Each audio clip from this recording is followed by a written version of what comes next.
America's war for independence was tremendously important because it made it possible for a new form of government called democracy to come into the world at a time when almost everyone was still being ruled by kings and queens.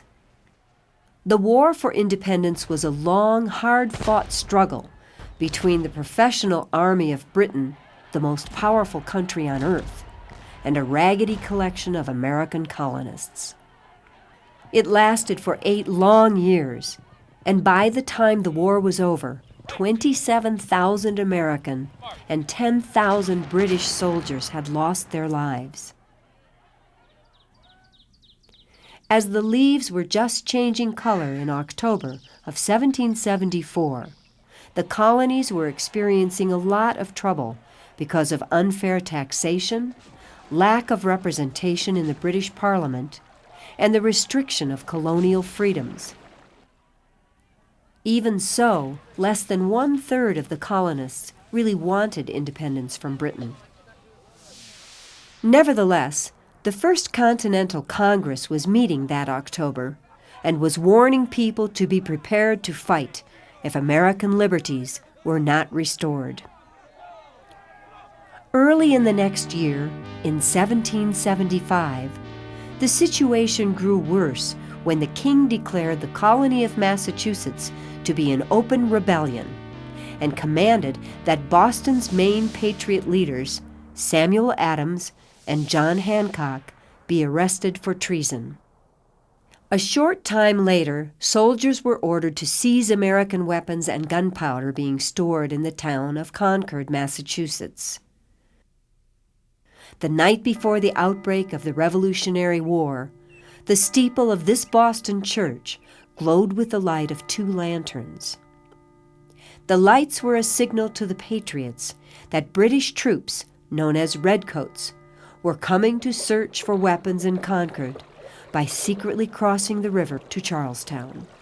Once they knew which way the Redcoats were coming, 3 riders, including a silversmith named Paul Revere, raced off to warn people along the way. The next morning, here in Lexington, Massachusetts, 70 armed citizens known as Minutemen confronted the Redcoats as they marched toward Concord. No one knows who fired the first shot, but when it was over, 8 Minutemen lay dead. The British troops continued on toward Concord, but when they got here, to the Old North Bridge, more fighting erupted and they retreated back toward Boston. But all the way back, they were fired upon by rebels from behind trees and stone fences. By the time the Battle of Lexington and Concord was over, 250 British soldiers and 90 Americans had been killed or wounded. A few weeks after the outbreak of war, representatives from the 13 colonies formed the Second Continental Congress that would serve as an emergency government throughout the war. While the Second Congress was just getting underway here at the State House in Philadelphia, the war spread as American fighters in the colony of New York captured Fort Ticonderoga. At the same time, armed militias took up positions in the hills around Boston. By the middle of June, Congress had authorized the formation of a Continental Army, and they selected George Washington to be its commander-in-chief.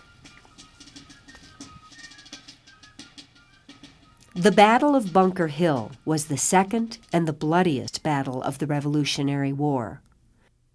It started after American militiamen constructed a crude dirt fort at night atop a hill in Charlestown, overlooking Boston's harbor. In the morning, the British began shelling the fort from ships in the harbor and from land batteries in Boston. Soon, Charlestown was burning. Then wave after wave of redcoats attacked, but the poorly equipped Americans didn't start firing until they could see the whites of the enemy's eyes. The battle continued until the militiamen ran out of gunpowder. In the end, the redcoats suffered twice as many casualties as the Americans, but the British still managed to win the bloody Battle of Bunker Hill. A month after the American defeat at Bunker Hill, General Washington took command of the militias around Boston. His plan was to drive the Redcoats from the city if Britain refused to accept America's offer of peace. When he learned the king had declared war on all the colonies, Washington went into action. He gave orders to have many cannons brought in from far-off Fort Ticonderoga. But the only way this could be done was to wait for snow in order to drag the heavy guns on sleds to Boston.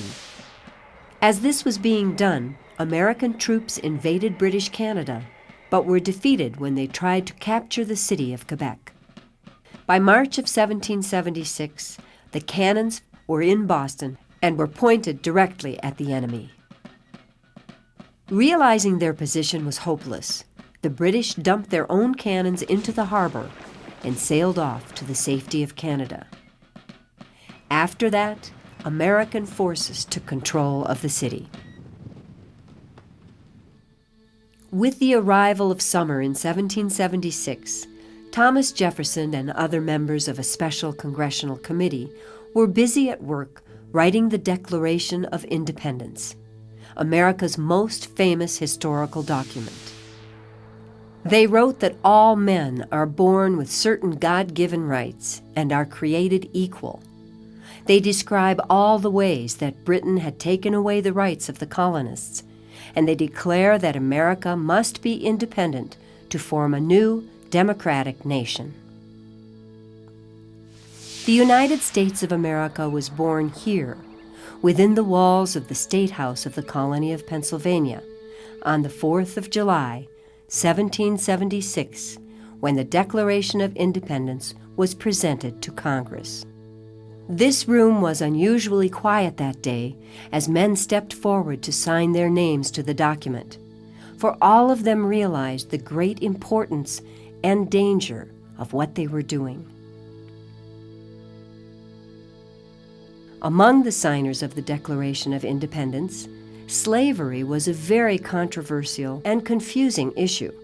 For while some hated slavery, others were slave owners. Still others were slave owners who also hated slavery.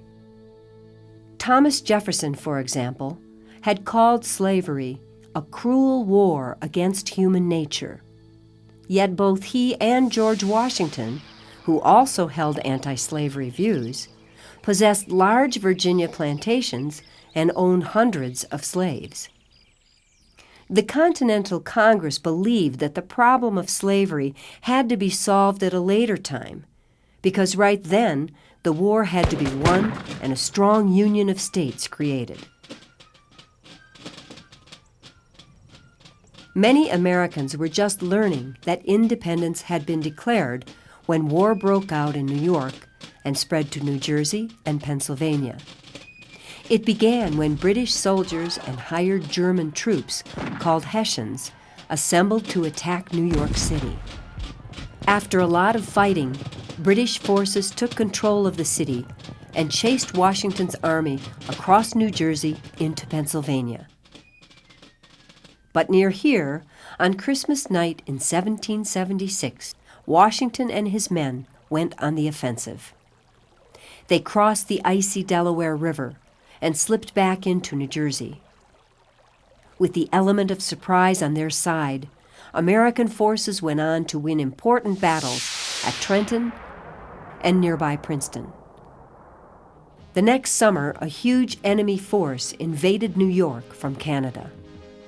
At the same time, a second British force attacked from the opposite direction and defeated Washington's army in Pennsylvania in a battle at Brandywine Creek. From there, the British marched on and took Philadelphia, America's capital city. But up north in New York, near the town of Saratoga, things went much better for the United States because forces led by General Horatio Gates beat the British twice and captured a large number of enemy soldiers. The Saratoga victories were very important. In fact, because of them, France decided to enter the war on the side of the United States. 2 months after the fighting at Saratoga, Washington began to set up his winter encampment here at Valley Forge, Pennsylvania, about a day's ride from Philadelphia. Soldiers built rows of log cabins like these, and in a short time, the Valley Forge encampment became the second largest city in the United States, with a population of 12,000 men. Although the cabins were very crowded inside, they provided shelter from the snow and wind.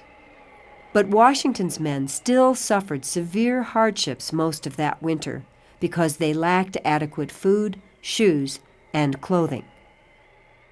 And by spring, 2,000 soldiers had died. However, some good happened at Valley Forge as well, for a German officer named Baron von Steuben drilled and trained the American troops until they became a much more disciplined and determined fighting force. In 1778, the summer after Valley Forge, the British undertook a major military campaign in the southern states, where a lot of people were against independence. So the British abandoned Philadelphia, and soon warfare ended in the north.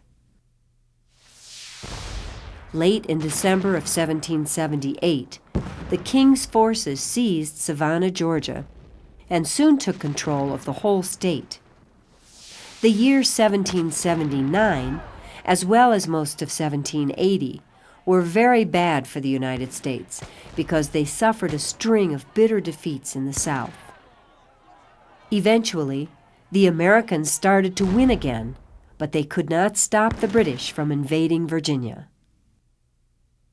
By October of 1781, a large force of British troops, led by General Cornwallis, had reached Yorktown, Virginia, an old tobacco port near the Chesapeake Bay, where the last battle of the Revolutionary War was to be fought. On the outskirts of Yorktown, the British set up an encampment, positioned their weapons, and built walls and trenches while they waited for more supplies and troops to arrive in ships from New York. While this was going on, Washington's army and 5,000 French troops marched south to Virginia. When Washington reached Yorktown, he learned some very good news. A French fleet had battled the ships coming to help the enemy's army and had forced them to turn back. This meant the British were trapped and outnumbered. Besides that, relentless shelling by American and French troops was causing them very heavy casualties. It was such a hopeless situation for the British that on October 19, 1781, the shooting stopped and they surrendered. The battlefield here at Yorktown witnessed the last big conflict of the Revolutionary War, but the war did not officially end until 1783, when a peace treaty was approved in which Great Britain formally recognized the independence of the United States of America.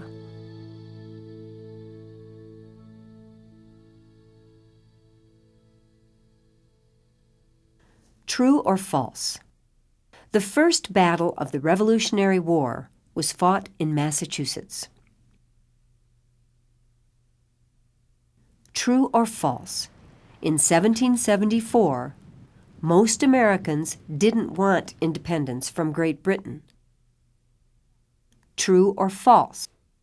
The Declaration of Independence was written by George Washington. True or false? Soldiers from both Germany and France fought in the Revolutionary War. True or false? The Battle of Bunker Hill was the bloodiest of the entire Revolutionary War.